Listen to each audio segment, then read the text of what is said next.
La fotografía. Joseph Niepce fue un francés quien creó la primera imagen fotográfica. Era un impresor litográfico que por curiosidad revistió una placa de metal en betún de Judea. De este modo le colocó un dibujo aceitado encima y lo expuso a la luz para así poder grabarlo. A este procedimiento lo llamó heliograbado. En 1826 colocó su placa en la parte posterior de una cámara oscura y lo dejó expuesto todo un día, generando así la primera imagen fotográfica. Jacques-Louis Daguerre fue quien investigó y contactó con Niepce, y por curiosidades conjuntas se apoyaron en investigaciones. Niepce murió tiempo después, en 1833. Mientras tanto, Daguerre no perdió el tiempo en llorar por él, sino que en 1839 presentó el procedimiento de Niepce, pero con mejoras. Estas mejoras eran que era una placa de cobre y que estaba sensibilizada con plata. Presentó esto ante la French Academy Royal. A esto lo llamaron daguerrotipos. Pero tenían un problema, puesto que era muy extenso el procedimiento de sensibilización, eran de un solo tamaño las imágenes que se producían, y además de solo poder producir una, eran imágenes únicas. Así pues, empezó a volverse popular. Mientras tanto, en Inglaterra, un señor llamado Henry Talbot estaba llevando una investigación, pero muy paralelas. Él usaba nitrato de plata para sensibilizar papel, generando así algo que él llamó dibujos fotogénicos. Su investigación, curiosamente, la presentó 3 semanas después de Daguerre, y en 1840, después de continuar con esta investigación, Talbot aumentó la sensibilidad del papel, creando los calotipos, que fue como los llamó. En 1844 creó su libro, El lápiz de la naturaleza, con muchos de los calotipos que él tenía, puesto que al haber perfeccionado no solo se marcaba una imagen en blanco, sino que comenzaban a verse muchos detalles. El sobrino de Niepce, Abel Niepce de Saint-Victor, inventó los procesos de la albumina, que en sí es nada más poner huevo en vidrio y sensibilizarlo con yoduro de potasio y nitrato de plata para así después exponerlo y poder generar una imagen. A mediados de la década de los 50, Archer y P.W. Fry descubrieron los negativos. Al verlos contra la luz, creaban positivos. Esto quiere decir que en realidad lo que hacían era que un calotipo lo estudiaron contra la luz, generando así la idea de los ambrotipos. Fue lo que dio inicio a que las personas más pobres pudieran acceder a una fotografía, ya que era muy difícil puesto que los procesos eran caros. En 1871, John Calvin creó un método con una cámara copiadora suspendida en el techo por medio de placas secas con emulsiones de gelatina, que además de todo ya eran comerciales. En 1893, los hermanos Levy produjeron tonos intermedios con platas de vidrio y el proceso de Calvin. En 1881, una revista parisiense imprimió por primera vez ilustraciones fotomecánicas. Ahora, regresemos unos años atrás, a la década de los 50, para ser más exactos, en 1858. Un francés llamado Nadar tomó las primeras fotografías aéreas desde un globo. Él fue el pionero en la fotografía de luz artificial. Después de la Guerra Civil Americana, la fotografía tuvo un mayor auge, y fue así como se volvió una herramienta de información documental. Edward Muybridge usó 24 cámaras enfocadas a un fondo blanco, con rápidos obturadores de guillotina que se cerraban de golpe, pues estaban ligados a hilos puestos en toda una pista de carreras de caballos, que al trotar de un caballo se rompían, generando así el disparo.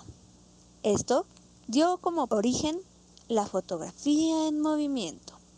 Y no solo eso, a Muybridge le hizo ganar una apuesta de $25,000, además de dar los cimientos u orígenes para el cine. Ahora volteemos un poco la mirada y tenemos a América Latina, que sus acercamientos con la fotografía en 1830 fueron en Brasil con Antonio Hércules Florenz, un francés, que obtiene su primera imagen utilizando vidrio como base y una emulsión de nitrato de plata. De hecho, el término fotografía fue utilizado por primera vez por este científico, y 5 años más tarde fue adoptado como el término que se acuñaría en Europa. A partir de 1840, el daguerrotipo llega a los puertos más importantes de la costa atlántica de América. En 1930 es donde surge el movimiento de la fotografía moderna. Los países que mayor número de obras de este estilo conservan son Argentina, Brasil y México. Esto es muy breve, pero dado a grandes rasgos, pues la fotografía ya estaba bastante evolucionada al llegar a nuestro continente, pues su hegemonía se desplaza, ya que ellos también comienzan a producir megapelículas, así como también el cine hindú.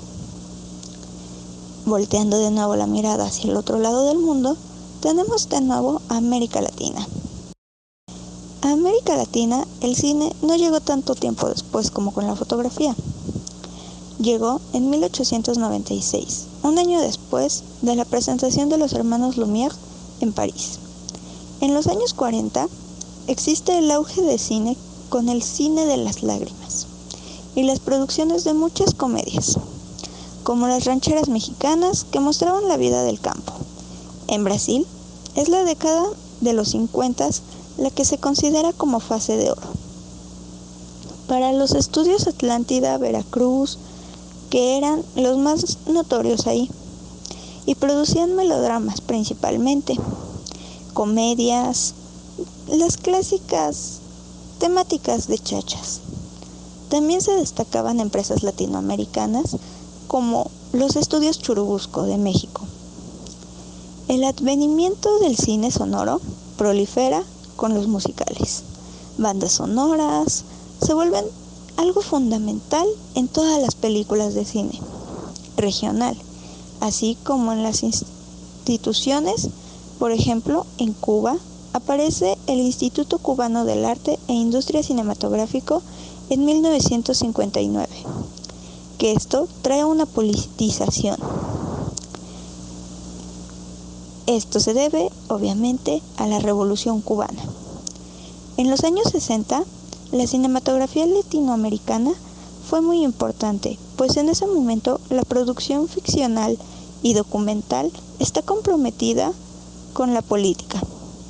Por esto, en la década de los 60s y 70s tiene estéticas fomes, y en los años 80 las dificultades habituales de producción y la competencia de producciones hollywoodenses se suman a las producciones nacionales, lo que genera un desencanto. Así es, aquí llegamos a la época difícil y desencantadora que consideramos todos la época del cine de ficheras. En fin, se acaba el siglo XX, viene una nueva ola creativa. Las producciones cinematográficas en Argentina, Uruguay, Chile, Brasil y México se realizan y retratan con más realismos, ya que se presenta la vida de la sociedad contemporánea, los dilemas casuales y los dramas cotidianos. Se llega incluso a las incursiones memorialistas, con relecturas de películas de dictadores en periódicos. Y así es como empezamos el siglo XXI, con una escasa producción de cine latinoamericano que está casi en el olvido, debido a tanta producción hollywoodense. El cine. Regresando a lo que son las imágenes en movimiento, nos vamos a cambiar de tema, pero no demasiado, ya que estas dieron la apertura al cine. Los hermanos Lumière son los pioneros en la época del cine, pues en 1895, un 28 de diciembre, presentaron en París sus primeras imágenes en movimiento. Tiempo después, en 1899, George Miles produjo lo que sería el primer film, y para 1903, en Estados Unidos, Edwin S. Porter combina el estilo documental de los Lumière con la imaginación de Miles, produciendo así el primer film de ficción de 8 minutos llamado El asalto y robo de un tren. Durante la Primera Guerra Mundial, el expresionismo se convertiría en la principal corriente cinematográfica alemana. En los años 20, con el estallido de la Segunda Guerra Mundial, el cine adoptó un tono propagandístico. el reflejo de la crisis de este periodo. Como tal, las décadas de 1950 y 1960 fueron testigos de la gran crisis del cine, producida por la irrupción de la televisión, con una caída sin precedentes en la audiencia.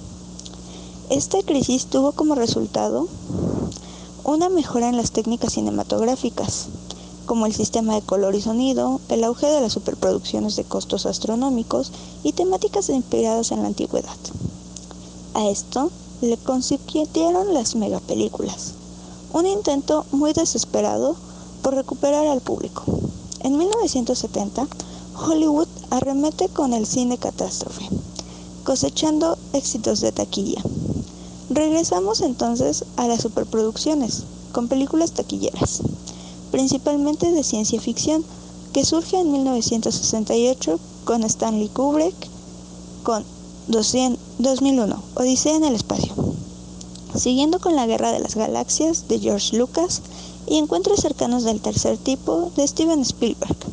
En los años 80, la economía afecta a Hollywood, que responde con cine de efectos especiales, temáticas violentas, actores musculosos, mujeres muy sexys y este tipo de cosas a las que estamos acostumbrados, al mismo tiempo que busca la alianza con la industria electrónica.